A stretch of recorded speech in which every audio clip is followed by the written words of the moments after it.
Hello friends, welcome to knowledge centre. ഇനി വരുന്ന 10th prelims exam എഴുതുന്നവർ നിർബന്ധമായും പഠിച്ചിരിക്കേണ്ട കുറച്ച് ക്വസ്റ്റ്യൻസ് ആണ് ഈ വീഡിയോയിലൂടെ ഡിസ്കസ് ചെയ്യുന്നത്. 10th പ്രിലിംസിൻ്റെ ഫസ്റ്റ് സ്റ്റേജ് എക്സാം ഡിസംബർ 28-നാണ്. അതായത് കുറഞ്ഞ ദിവസങ്ങളേ ഉള്ളൂ അല്ലേ ഇനി എക്സാമിന് വേണ്ടിയിട്ട്. ഒരു കുറഞ്ഞ ദിവസത്തിനുള്ളിൽ തന്നെ നമുക്ക് എക്സാമിന് വരാൻ സാധ്യതയുള്ള കുറച്ച് ക്വസ്റ്റ്യൻസ് നോക്കാം. അതിനു മുമ്പ് ഈ ചാനൽ നിങ്ങൾ സബ്സ്ക്രൈബ് ചെയ്തിട്ടില്ലെങ്കിൽ ഒന്ന് സബ്സ്ക്രൈബ് ചെയ്ത് സപ്പോർട്ട് ചെയ്യണേ. ഓക്കെ ഫ്രണ്ട്സ്, നമുക്ക് ക്വസ്റ്റ്യൻസ് നോക്കാം. ഒന്നാമത്തെ ക്വസ്റ്റ്യൻ ആണ്, കേരളത്തിലെ ഭിന്നശേഷിയുള്ള പൗരന്മാർക്കായി സംസ്ഥാനം സ്പോൺസർ ചെയ്യുന്ന ഇൻഷുറൻസ് സ്കീമുകളുടെ പേരെന്തെന്നാണ്? നിരാമയ ആരോഗ്യ ഇൻഷുറൻസ് ആണ്. നിരാമയ ആരോഗ്യ ഇൻഷുറൻസ് ആണ് കേരളത്തിലെ ഭിന്നശേഷിയുള്ള പൗരന്മാർക്കായി കേരള സംസ്ഥാനം സ്പോൺസർ ചെയ്യുന്ന ഇൻഷുറൻസ് സ്കീം. അടുത്ത ക്വസ്റ്റ്യൻ, റോബോട്ടിന് പൗരത്വം നൽകുന്ന ലോകത്തിലെ ആദ്യത്തെ രാജ്യം ഏതാണ് എന്നാണ്? ഉത്തരം സൗദി അറേബ്യയാണ്. സൗദി അറേബ്യയാണ് റോബോട്ടിന് പൗരത്വം നൽകുന്ന ലോകത്തിലെ തന്നെ ആദ്യത്തെ രാജ്യം. അടുത്ത ക്വസ്റ്റ്യൻ, ഇന്ത്യയിൽ IT നിയമം നിലവിൽ വന്ന വർഷം ഏതെന്നാണ്? ആൻസർ ആയിട്ട് വരുന്നത് 2000 ആണ്. 2000-ലാണ് ഇന്ത്യയിൽ IT നിയമം നിലവിൽ വന്ന വർഷം. അടുത്ത നാലാമത്തെ ക്വസ്റ്റ്യൻ ആണ്, ഇന്ത്യയിലെ ഏറ്റവും പ്രധാനപ്പെട്ട പ്രത്യക്ഷ നികുതി ഏതെന്നാണ്? ആൻസർ ആദായ നികുതിയാണ് ഇന്ത്യയിലെ ഏറ്റവും പ്രധാനപ്പെട്ട പ്രത്യക്ഷ നികുതി. അടുത്ത ക്വസ്റ്റ്യൻ, ഗാന്ധി സമാധാന സമ്മാനം നേടിയ ആദ്യത്തെ ഭാരതീയൻ ആരെന്നാണ്? ആൻസർ ബാബ ആംതെയാണ്. ബാബ ആംതെയാണ് ഗാന്ധി സമാധാന സമ്മാനം നേടിയ ആദ്യത്തെ ഭാരതീയൻ. കേരളം സമ്പൂർണ്ണ സാക്ഷരത നേടുമ്പോൾ കേരള മുഖ്യമന്ത്രി പദവിയിൽ ഇരുന്നത് ആരെന്നാണ്? ആൻസറായി വരുന്നത് EK നായനാരാണ്. EK നായനാർ മുഖ്യമന്ത്രിയായിരിക്കുമ്പോഴാണ് കേരളം സമ്പൂർണ്ണ സാക്ഷരതയിലെത്തുന്നത്. കേൾക്കാനുള്ള അവകാശ നിയമം നടപ്പിലാക്കിയ ആദ്യത്തെ സംസ്ഥാനം ഏതെന്നാണ്? ആൻസർ രാജസ്ഥാനാണ്. രാജസ്ഥാനാണ് കേൾക്കാനുള്ള അവകാശ നിയമം നടപ്പിലാക്കിയ ആദ്യത്തെ സംസ്ഥാനം.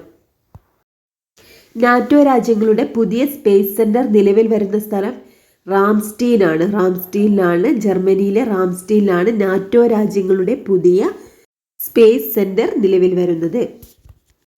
ഇന്ത്യൻ ആർമി വികസിപ്പിച്ച സിമ്പിൾ മെസ്സേജിംഗ് ആപ്പാണ് സായ്. ഇന്ത്യൻ ആർമി വികസിപ്പിച്ച സിമ്പിൾ മെസ്സേജിംഗ് ആപ്ലിക്കേഷനാണ് സായ്. അടുത്ത ക്വസ്റ്റ്യൻ, ഇന്ത്യയിലെ ആദ്യ ടയർ പാർക്ക് നിലവിൽ വരുന്ന സ്ഥലം ഏതെന്നാണ്? ഉത്തരം കൊൽക്കത്തയാണ്. കൊൽക്കത്തയിലാണ് ഇന്ത്യയിലെ ആദ്യത്തെ ടയർ പാർക്ക് നിലവിൽ വരുന്നത്. അടുത്ത ക്വസ്റ്റ്യൻ, ലോക ജൈവ വൈവിധ്യ ദിനം എന്നാണ്?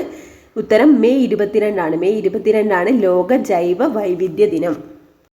അടുത്ത ക്വസ്റ്റ്യൻ, വിദ്യയിലൂടെ ഔന്നത്യം നേടുക എന്ന് പറഞ്ഞത് ആരെന്നാണ്? ഉത്തരം അയ്യങ്കാളിയാണ്. അയ്യങ്കാളിയുടെ വാക്യമാണ് വിദ്യയിലൂടെ ഔന്നത്യം നേടുക. 14-ാമത്തെ ക്വസ്റ്റ്യൻ ആണ്, നമ്മൾ ശീലങ്ങൾ ആദ്യം ഉണ്ടാക്കുന്നു പിന്നീട് ശീലങ്ങൾ നമ്മെ രൂപപ്പെടുത്തുന്നു എന്ന് പറഞ്ഞത് ആരെന്നാണ്? ഉത്തരം ചട്ടമ്പി സ്വാമികളാണ് ഇങ്ങനെ പറഞ്ഞത്. അടുത്തത്, ശങ്കരൻ എന്നത് ഏത് നവോത്ഥാന നായകന്റെ ബാല്യകാല നാമമായിരുന്നു എന്നാണ്? പണ്ഡിറ്റ് KP കറുപ്പന്റെ ബാല്യകാല നാമമാണ് ശങ്കരൻ എന്നത്.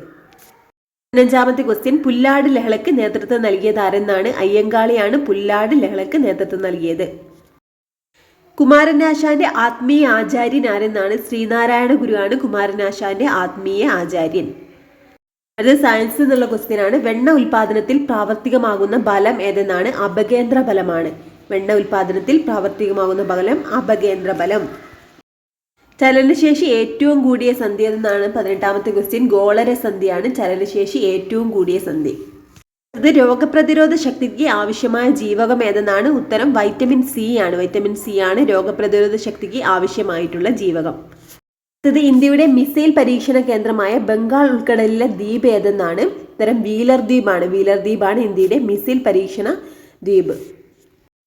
ഹൈദരാബാദിനെ വരുതിയിലാക്കാൻ ഇന്ത്യൻ സേന നടത്തിയ നീക്കം എങ്ങനെ അറിയപ്പെടുന്നതാണ്? ഓപ്പറേഷൻ പോളോ ആണ്. ഹൈദരാബാദ് എന്ന നാട്ടുരാജ്യത്തെ ഇന്ത്യയിലേക്ക് കൂട്ടിച്ചേർക്കാൻ ഇന്ത്യൻ സേന നടത്തിയ ഓപ്പറേഷനാണ് ഓപ്പറേഷൻ പോളോ. ഇന്ത്യയിലെ ഏതെങ്കിലും ഒരു ഹൈക്കോടതിയിൽ വാദിക്കുന്ന ആദ്യത്തെ വനിത ഏതെന്നാണ്? ഉത്തരം വയലറ്റ് ആൽവയാണ്. ഇന്ത്യയിലെ ഏതെങ്കിലും ഒരു ഹൈക്കോടതിയിൽ വാദിക്കുന്ന ആദ്യത്തെ വനിത വയലറ്റ് ആൽവ.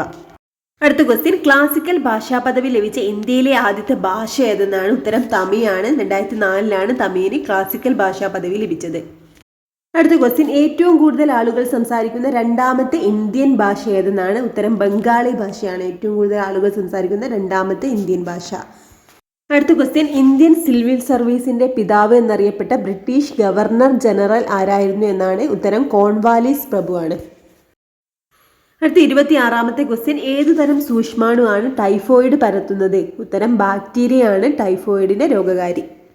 അടുത്ത ക്വസ്റ്റ്യൻ, പേശിയെ അസ്ഥിയുമായി ബന്ധിപ്പിക്കുന്ന യോജക കല ഏതെന്നാണ്? ഉത്തരം ടെൻഡൻസ് ആണ്. ടെൻഡൻസ് ആണ് പേശിയെ അസ്ഥിയുമായി ബന്ധിപ്പിക്കുന്ന യോജക കല. അടുത്ത ക്വസ്റ്റ്യൻ, കേരളത്തിലെ ആദ്യത്തെ കൂട്ടുകക്ഷി മന്ത്രിസഭയെ നയിച്ചത് ആരെന്നാണ്? ഉത്തരം പട്ടം താണുപിള്ളയാണ്. പട്ടമ്മേ താണുപിള്ളയാണ് കേരളത്തിലെ ആദ്യത്തെ കൂട്ടുകക്ഷി മന്ത്രിസഭയെ നയിച്ചത്. അടുത്ത 29ാമത്തെ ക്വസ്റ്റ്യൻ, ഏഷ്യയിലെ ആദ്യ ശലഭ ഉദ്യാനം ഏതെന്നാണ്? തെന്മലയാണ്. ഏഷ്യയിലെ ആദ്യത്തെ ശലഭ ഉദ്യാനം തെന്മല. കടുവ സംരക്ഷണത്തിനായി പ്രൊജക്ട് ടൈഗർ ആരംഭിച്ച വർഷം ഏതെന്നാണ്? 1973 പ്രൊജക്ട് ടൈഗർ ആരംഭിച്ചത്. ക്വസ്റ്റ്യൻ, ഭരണഘടനാ നിർമ്മാണ സഭയിലെ വനിതാ പ്രതിനിധികളുടെ എണ്ണം എത്രയെന്നാണ്? 17 ആളുകൾ, 17 വനിതകളായിരുന്നു ഭരണഘടനാ നിർമ്മാണ സഭയിൽ ഉണ്ടായിരുന്നത്. അടുത്ത ക്വസ്റ്റ്യൻ, ഗദ്ദാർ പാർട്ടിയുടെ ആദ്യ പ്രസിഡന്റ് ആരെന്നാണ്? ഉത്തരം സോഹൻ സിംഗ് ആണ്. സോഹൻ സിംഗ് ആണ് ഗദ്ദാർ പാർട്ടിയുടെ ആദ്യത്തെ പ്രസിഡന്റ്. അടുത്ത ക്വസ്റ്റ്യൻ, മൗലാന അബ്ദുൽ കലാം ആസാദ് ട്രോഫി ഏത് മേഖലയുമായി ബന്ധപ്പെട്ടിരിക്കുന്നു എന്നാണ്? കായികവുമായി ബന്ധപ്പെട്ടതാണ് മൗലാന അബ്ദുൽ കലാം ആസാദ് ട്രോഫി. അടുത്ത ക്വസ്റ്റ്യൻ, ലെറ്റേഴ്സ് ടു മദർ എന്ന കൃതിയുടെ രചയിതാവ് ആരെന്നാണ്? ഉത്തരം നരേന്ദ്രമോദിയാണ്. നരേന്ദ്രമോദിയുടെ കൃതിയാണ് ലെറ്റേഴ്സ് ടു മദർ. 35ാമത്തെ ക്വസ്റ്റ്യൻ, മണലയുത്ത് ആരുടെ കൃതിയാണ് എന്നാണ്? ഉത്തരം സുഗതകുമാരിയുടെ കൃതിയാണ് മണലയുത്ത്. അടുത്തത്, ഏറ്റവും കൂടുതൽ ദൈർഘ്യത്തിൽ അന്താരാഷ്ട്ര അതിർത്തിയുള്ള ഇന്ത്യൻ സംസ്ഥാനം ഏതെന്നാണ്? ഉത്തരം പശ്ചിമ ബംഗാളാണ്. ഏറ്റവും കൂടുതൽ ദൈർഘ്യത്തിൽ അന്താരാഷ്ട്ര അതിർത്തിയുള്ള ഇന്ത്യൻ സംസ്ഥാനം പശ്ചിമ ബംഗാളാണ്. അടുത്ത ക്വസ്റ്റ്യൻ ആണ്, ഇന്ത്യയിൽ ആദ്യ ഇലവേറ്റഡ് റെയിൽവേ ട്രാക്ക് നിലവിൽ വരുന്ന സ്ഥലം ഏതെന്നാണ്? ഉത്തരം റോത്തക് ആണ്. ഹരിയാനയിലെ റോത്തക്കിലാണ് ഇന്ത്യയിലെ ആദ്യത്തെ ഇലവേറ്റഡ് റെയിൽവേ ട്രാക്ക് നിലവിൽ വരുന്നത്. അടുത്ത ക്വസ്റ്റ്യൻ ആണ്, ടാഗോറിനോടുള്ള ബഹുമാന സൂചകമായി കുമാരനാശാൻ രചിച്ച കൃതി ഏതെന്നാണ്? ഉത്തരം ദിവ്യകോകിലമാണ്. ടാഗോറിനോടുള്ള ബഹുമാന സൂചകമായിട്ട് കുമാരനാശാൻ രചിച്ച കൃതിയാണ് ദിവ്യകോകിലം. അടുത്തത്, 1906 മുസ്ലിം മാസിക ആരംഭിച്ചത് ആരെന്നാണ്? ഉത്തരം വക്കം അബ്ദുൽ ഖാദർ മൗലവിയാണ്. വക്കം അബ്ദുൽ ഖാദർ മൗലവിയാണ് മുസ്ലിം മാസിക ആരംഭിച്ചത്. 2024 എല്ലാ ഭവനങ്ങളിലും ശുദ്ധജലം ലഭ്യമാക്കുന്ന ഒരു പദ്ധതിയാണ് ജൽജീവൻ മിഷൻ. അപ്പോൾ ഓക്കെ ഫ്രണ്ട്സ്, 40 ക്വസ്റ്റ്യൻസ് ആണ് നമ്മൾ ഈ വീഡിയോയിലൂടെ ഡിസ്കസ് ചെയ്തത്. ഇനിയും 10th പ്രിലിംസിനെ നിർബന്ധമായും പഠിച്ചിരിക്കേണ്ട ക്വസ്റ്റ്യൻസുമായി നമുക്ക് അടുത്ത വീഡിയോയിൽ കാണാം. Okay friends, thank you.